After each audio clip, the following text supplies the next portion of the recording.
Today we're making snow ice cream. The trick is to find untouched snow. So we're gonna go right over here.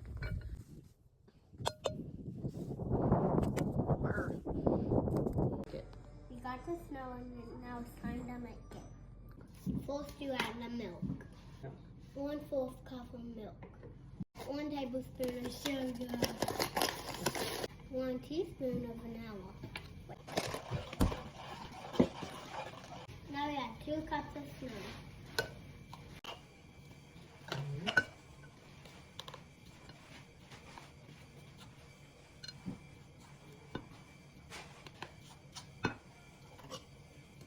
Now you stir.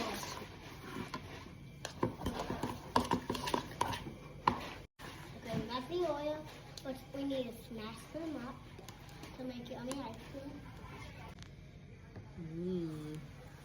Excited? We just put food coloring in our ice cream. There's no way we can go pick it up. Okay, give it a bite.